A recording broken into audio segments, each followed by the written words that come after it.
In global news headlines, the Brooklyn subway shooter has been held without bail, and a 28-year-old Manchester man died in a crash.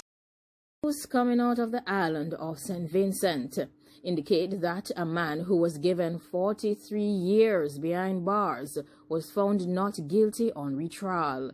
A St. Vincent man who was sentenced in the year 2012 to 43 years in prison for causing harm, aggravated burglary, and wounding has been acquitted of those charges after a fourth trial.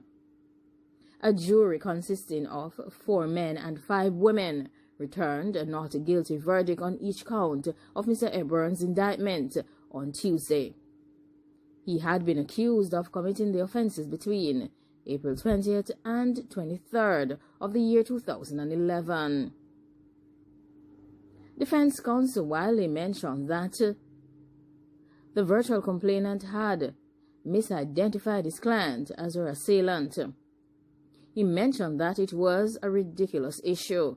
He said that the police had failed to use DNA and fingerprints to establish the identity of the person. The trial hinged on the identity of the man who the virtual complainant said had caused harm to her after hitting her in the head at her home in April 2012. And the defense argued that several things went wrong with the ID parade. The Brooklyn subway attack suspect was ordered held without bail. A man who was charged with opening fire on a subway on a train in Brooklyn was ordered held without bail on Thursday at his first court appearance, where prosecutors told a judge that he terrified all of New York City.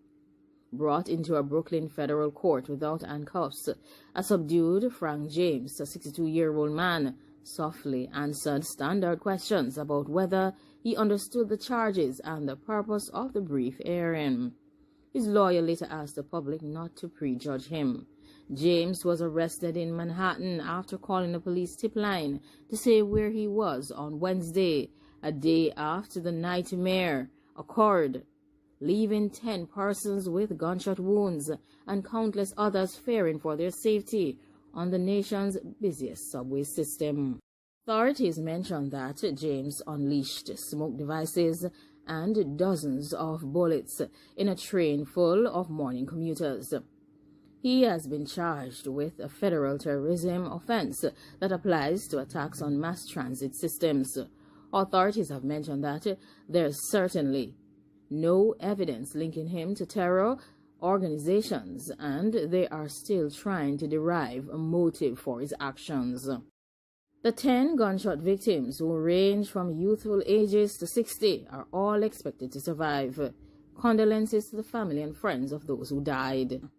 A farm and ammunition have been seized in Constant Springs, St. Andrew. The police are reporting that 1 firearm and 4 rounds of ammunition were seized during a targeted raid along Red Hills Road in Kingston 8 on Friday, April 15th. Reports are that close to 5:30 a.m., law enforcement officers were in search of a man who was being sought for various crimes in the area.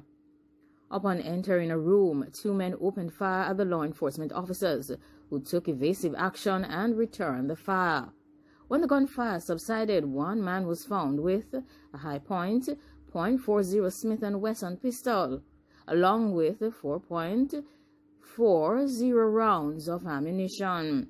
He was taken into custody, however, his identity is being withheld, pending further investigations. A 28-year-old businessman was killed in a crash in Mandeville. A businessman died as a result of injuries that he sustained in a 2-vehicle collision on Greenvale Road in Mandeville on Sunday night.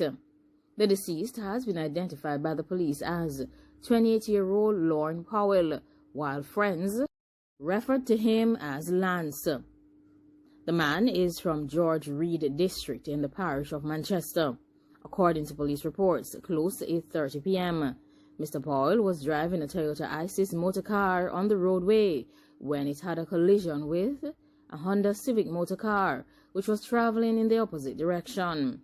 The police mentioned that The drivers of both the vehicles were taken to the hospital, where Paul was pronounced dead. The other driver was admitted for treatment.